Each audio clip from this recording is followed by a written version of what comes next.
प्रणाम आचार्य जी। मेरी जी आवाज आ रही कहिए। है? आ रही, कहिए। जी। आचार्य जी, मेरा प्रश्न इस अध्याय से और अपने बारे में है। इस अध्याय में श्री कृष्ण ने निष्काम कर्म और निष्कामी पुरुष के लक्षण बताए हैं, कई बार समझाया है। तो मैं खुद को देखती हूँ कि मेरा अहम अपने आप को उस निष्कामता की परिभाषा में फिट कर रहा है, करने की कोशिश कर रहा है। कई बार ऐसा पाती हूँ। और मैं ये भी समझ रही हूँ कि मैं ये अपने आप को धोखा दे रही हूँ, क्योंकि मैं जब आत्मावलोकन करती हूँ तो मुझे वृत्तियां दिखती हैं काफी बार। पर अगेन सेम टाइम मेरा अहम खुद को छोटा मानने से भी इनकार करता है। उसको उसका तर्क ये होता है कि अगर मैंने खुद को छोटा माना या झुन्नू माना तो, और कृष्ण को बहुत बड़ा, तो फिर मैं कृष्ण से बहुत दूर हो जाऊंगी और अपनी जिम्मेदारियां पूरी तरह से नहीं निभाऊंगी जो मुझे मुक्त करने के लिए मुझे करना है। इसलिए मैं इस हीन भावना को, मतलब मुझे ऐसा लगता है कि ये मैं हीन भावना में जाऊंगी, इसलिए मैं ये एक्सेप्ट नहीं कर पाती। तो मैं अपने आप को इस लूप से कैसे निकालूं? कृपया मार्गदर्शन करें। प्यार थोड़ा सच्चा रखिए ना। प्यार सच्चा रहे। हाँ। हीरा चाहिए, हीरे से अगर प्यार है तो पत्थर को आप हीरा बोल के अपने पास थोड़ी रखोगे। आप ये थोड़ी कहोगे कि मैंने पत्थर को पत्थर मान लिया तो हीरा मुझसे दूर हो जाएगा। हीरा तो आपसे दूर है ही, आप पत्थर को हीरा मान करके अपने पास रख रहे हो। प्रेम सच्चा होगा तो पत्थर को उठा के फेंक दोगे। आप कह रहे हो कि आप अगर अपने आप को छोटा मान लेते हो तो आपको लगता है कि कृष्ण बहुत ऊपर हैं, मैं बहुत नीचे हूं, तो कृष्ण से दूरी हो गई। यही कहा ना आपने? जी जी। हाँ। तो अभी आप अपने आप को छोटा मानने को तैयार नहीं हो, और साथ ही साथ आपको यह भी लग रहा है कि कृष्ण से दूरी कम है। जी ठीक है। तो हो आप अभी छोटे ही, और यह भी आपने तय कर रखा है कि कृष्ण से दूरी कम है। आप छोटे हो और कृष्ण से दूरी कम है, इसका मतलब कौन से कृष्ण आपके पास हैं? जो मैंने मान रखा है। कितने बड़े कृष्ण आपने पकड़ लिए? छोटे, मेरे जितने। तो पत्थर पकड़ लिया ना। असली कृष्ण की जगह कृष्ण की कोई छवि, कृष्ण की कोई कहानी आपने पकड़ ली है, और उसमें आपको लग रहा है कि कृष्ण तो मेरे बहुत पास हैं।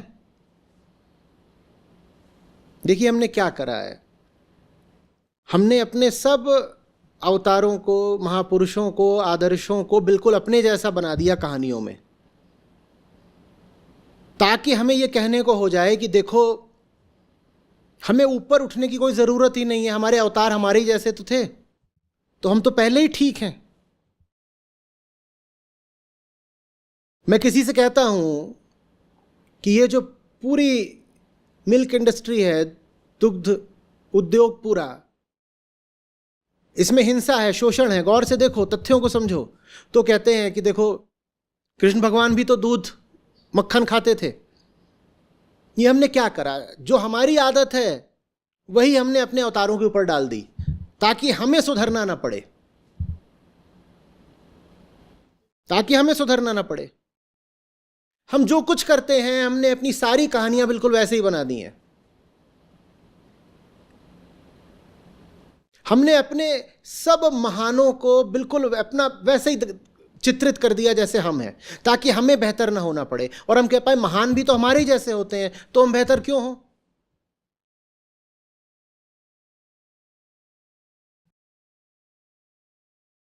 यदि आत्मा शिव है तो हमने अपनी कहानियों में पूरा परिवार क्यों खड़ा कर दिया?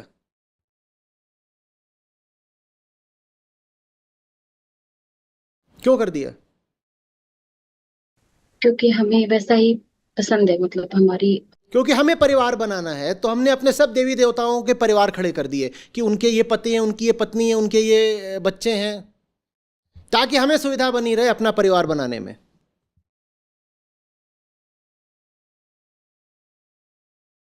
अभी हफ्ते 10 दिन पहले ही तो किन्हीं बहन का बड़ा रोचक, क्या कहूं, मार्मिक वृतांत आया था कम्युनिटी पर। कह रही कि मुझे पढ़ाई करनी है, और मैं आगे बढ़ना चाहती हूं, मैं काम करना चाहती हूं, तो घर वाले दो तर्क दे रहे हैं। पहला कि अरे जब सीता जी ने भी ब्याह करा था तो तू कौन होती है कहने वाली कि मैं अभी ब्याह नहीं करूंगी, कुछ और करूंगी। और दूसरा, तू कमाने की इतनी बात क्यों कर रही है? इतनी हमारी देवियां हैं, उनमें से कोई ऑफिस जाती थी, जॉब करती थी?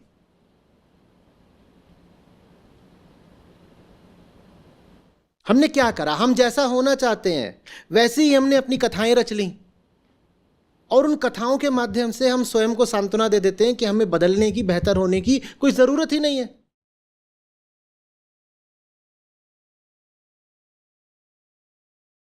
लोगों के आते हैं, कहते हैं आप बार बार जातिवाद के खिलाफ बात करते हो, आप कहते हो कि आप गीता को सब तक पहुंचाना चाहते हो, पर ऋषि शंभूक थे और वो शूद्र थे और वो साधना तपस्या कर रहे थे, सत्य तक, मुक्ति तक पहुंचना चाहते थे,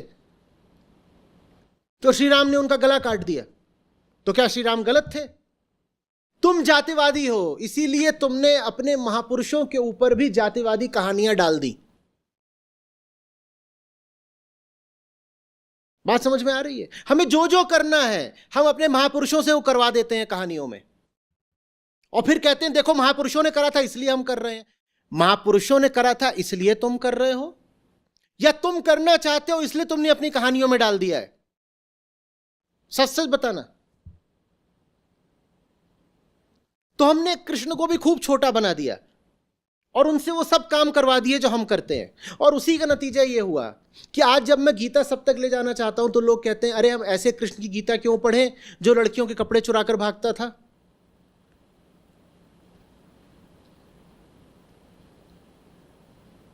गीता के रास्ते में जो आपने कहानियां बना दी हैं कृष्ण की, वो सबसे बड़ी बाधा है। और लोग हंसते हैं जो गीता नहीं समझते, जो कृष्ण को नहीं समझते, विदेश के लोग हैं, वो खूब हंसते हैं। वो कहते हैं कि द काउहर्ड गॉड,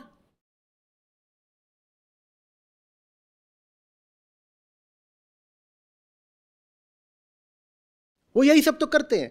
आप किस्से बनाओगे, लोग किस्सों में तमाम तरीके के छिद्रान्वेषण कर लेंगे, क्योंकि वो किस्से बनाए ही हमने अपनी छवि से हैं। जैसे हम हैं, अपनी ही छवि से हमने वो किस्से बना दिए। अब उन किस्सों के कारण मैं गीता सब तक पहुंचा नहीं पा रहा हूं।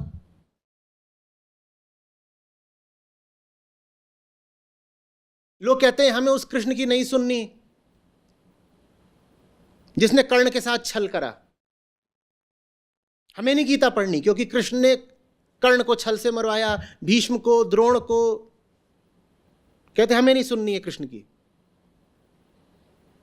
मैं राम की बात लोगों से करना चाहता हूं, कहते हमें राम की नहीं सुननी है, उन्होंने शंभूक ऋषि का वध किया था।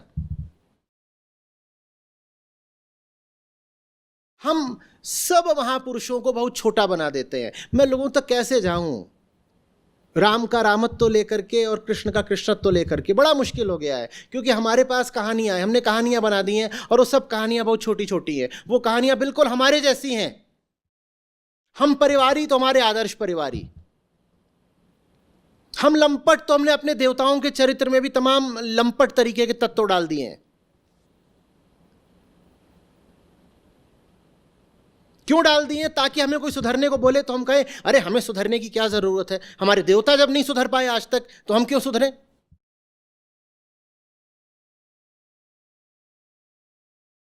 जो मांस खाते हैं, जब मैं बात करता हूं ना कि मांस मत खाओ, तो वो उदाहरण ला करके देते हैं कि देखो तुम्हारे भगवान राम भी तो मांस खाते थे।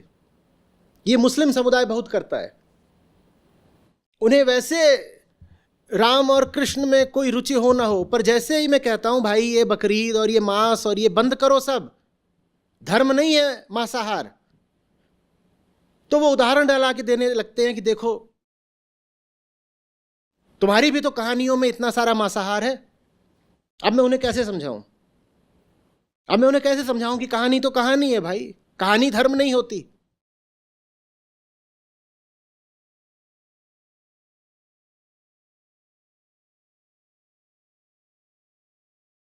हम ऊपर नहीं उठना चाहते तो ऊपर की चीज को अपने तल पर नीचे गिरा लेते हैं। ये कैसी साजिश है? गीता के कृष्ण आसमान हैं, हम आसमान तक उठना नहीं चाहते, तो हम धरती पर ही एक कहानियों का कृष्ण निर्मित कर लेते हैं। हम कहते हैं आसमान वाला गीता वाला कृष्ण हमें चाहिए ही नहीं, हमारे लिए धरती का जो कृष्ण है कहानियों वाला ये पर्याप्त है। यही कारण है कि भारत गीता से कुछ नहीं सीख पाया। गीता जैसा सर्वोच्च ग्रंथ हमारे पास था, फिर भी हमारी दुर्गति होती रही। क्यों होती रही? क्योंकि हमने एक छोटे से कृष्ण बना लिए और अपने आंचल में रख लिए। वरना भारत ने अगर गीता समझी होती तो भारत उस पराभव में कभी ना पड़ता जिसमें आज हम उसको देख रहे हैं। आप साजिश समझ रहे हो ना। हम ये तो कह नहीं सकते कि साहब कृष्ण से हमें कोई लेना देना नहीं, तो हम एक कुटिल रास्ता निकालते हैं। जो अनंत है, जो आकाश है, उसको हम बिल्कुल सीमित, क्षुद्र, लघु, छोटा बना करके अपने पास उतार लेते हैं और कहते हैं ये रहे मेरे राम, ये रहे मेरे कृष्ण। और जो मेरे राम और मेरे कृष्ण हमने बना लिए हैं वो बिल्कुल हमारे ही जैसे हैं। तो हमें सांत्वना मिल जाती है कि हमें बढ़ने की, सुधरने की, उठने की कोई जरूरत नहीं है, क्योंकि हमारे अवतार भी सब हमारे ही तो जैसे हैं। जब वो नहीं उठे तो हम काहे को उठें? ये हमारा तर्क रहता है। मैं बात करना चाहता हूं चौथे राम की। राम ब्रह्म परमार्थ रूपा। मैं दलित भाइयों तक वो बात पहुंचा ही नहीं पाता, क्योंकि राम शब्द कहते ही उनको जातिवाद के कई उल्लेख याद आ जाते हैं जो कहानियों में हैं।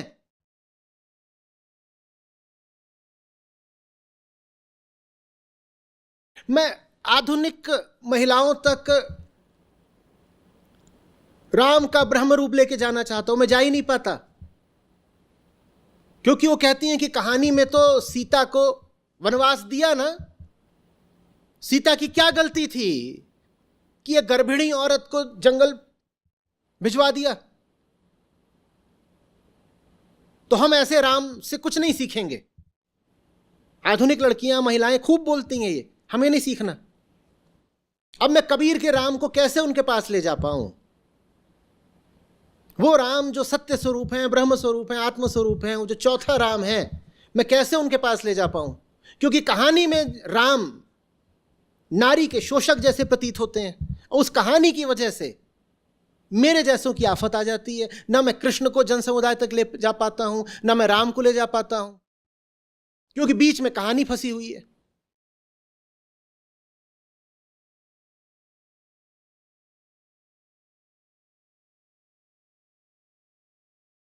कहानियों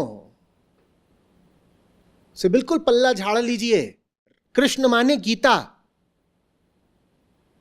और गीता माने गीता का शुद्धतम अर्थ, और शुद्धतम अर्थ माने वेदांत सम्मत अर्थ, भावनाओं का अर्थ नहीं,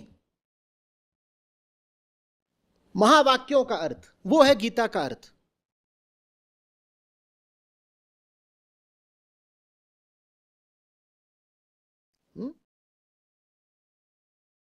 उनको नीचे मत लाइए, खुद ऊपर उठिए। और खुद ऊपर उठने के लिए सबसे पहले आपको स्वीकार करना पड़ेगा कि आप नीचे हैं जमीन पर।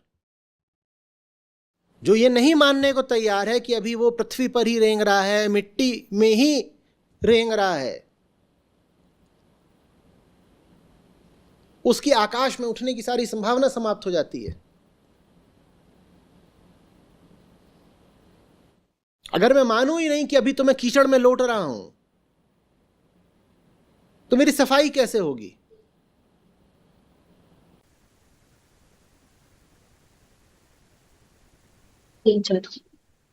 समझ में आ रहा है। मतलब कहानियों से तो मैं ओवरऑल दूर, और आपसे जुड़ने के बाद वैसे भी जितनी भी कुछ भ्रांतियां थी दूर हो गई हैं।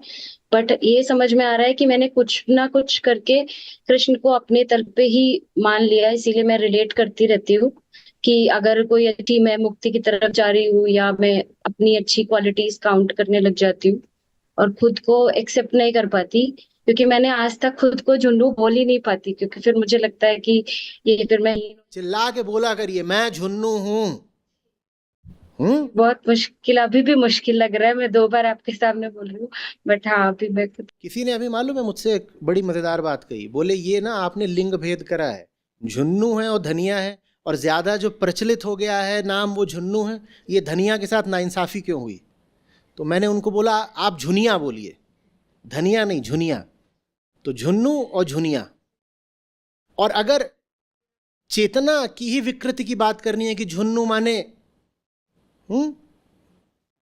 विक्षिप्त चेतना, तो चेतना का तो कोई लिंग होता नहीं, तो फिर नर भी झुन्नू और नारी भी झुन्नू।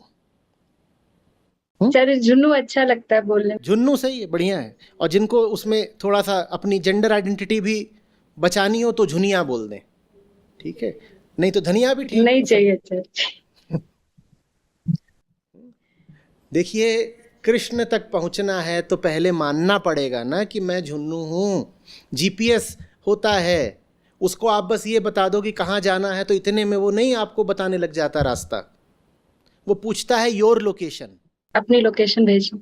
वो कहता है कि डेस्टिनेशन भी बताओ लेकिन अपनी लोकेशन भी बताओ, तब रास्ता खुलता है। आपको अगर आपकी लोकेशन यानी वर्तमान स्थिति नहीं पता है तो कोई रास्ता नहीं खुलेगा। और वर्तमान स्थिति हमारी ये कि हम झुन्नू हैं। तो जो अपने आप को झुन्नू मानने से इनकार कर रहा है, कृष्ण तक का उसका रास्ता नहीं खुलेगा। सबसे बड़ा झुन्नू तो इधर बैठा हुआ है। आपको क्या तकलीफ है अपने आप को झुन्नू मानने में? हाँ, कोई मुझसे बोले कि अपना नाम बोलो तो मैं कहूंगा झुन्नाचार्य, मुझे कोई समस्या नहीं है। मैं आपको भी नहीं मान सकती, मेरे लिए आप। अरे मैं आप नहीं मान सकती क्या? मैं कह रहा हूं मैं हूं, आप मान नहीं सकती हैं। आप मानना पड़ेगा ना, नहीं। मैं हूं झुन्नू। अब तो मान जाइए कि आप भी झुन्नू हैं।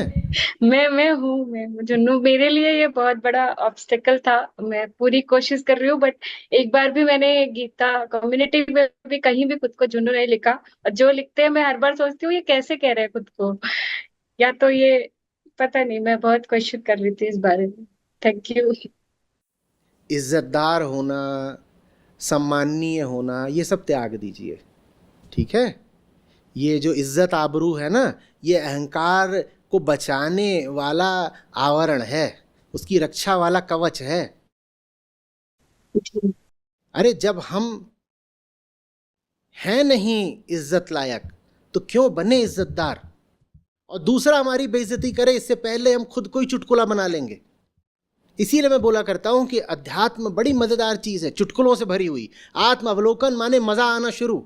आत्म अवलोकन माने भीतर फुलझड़ी फूटने लगी, एक के बाद एक बम चल रहे हैं, अनार, चकरी, फुलझड़ी सब। भीतर देखोगे तो क्या पाओगे? मूर्खताएं, और एक से एक रोचक मूर्खताएं। मजा आएगा बहुत। दूसरों पे कब हंसते हो? रहा था, मैं जितनी मूर्खता देती थी उतना दुख होता था खुद पे। दुख की कोई जब बात भी ही अपनी नहीं है। मूर्खता देखती हूँ तो मुझे अपने पे दुख ही होता है, बहुत ज्यादा। सारे चुटकुलों में मूर्खता ही तो होती है ना। आप कोई चुटकुला उठाते हो उसमें क्या होता है? किसी की मूर्खता होती है। जी। संता बनता के आप चुटकुले लेते हो, आप व्हाट्सएप पे भेजते रहते हो, इतने आते रहते हैं कि बनता आया संता के पास और बहुत हंस रहा था, बहुत हंस रहा था। और कपड़े उसके सारे फटे हुए हैं, मुंह पे थप्पड़ों के निशान, हंसे ही जा रहा है बनता। तो संता ने पूछा इतना क्यों हंस रहा है बनता? बनता बोला कम से कम 10 लोगों को बेवकूफ बना के आ रहा हूं। बनता बोला कम से कम 10 लोगों को बेवकूफ बना के आ रहा हूं। संता बोला कैसे? बोले वो मुझे संता समझ के पीट रहे थे। 10 को बेवकूफ बनाया है, 10 को। ऐसे ही तो हम हैं ना। जब तक हम देखेंगे नहीं हम कितने मूर्ख हैं, कृष्ण तक जाने का रास्ता कैसे खुलेगा?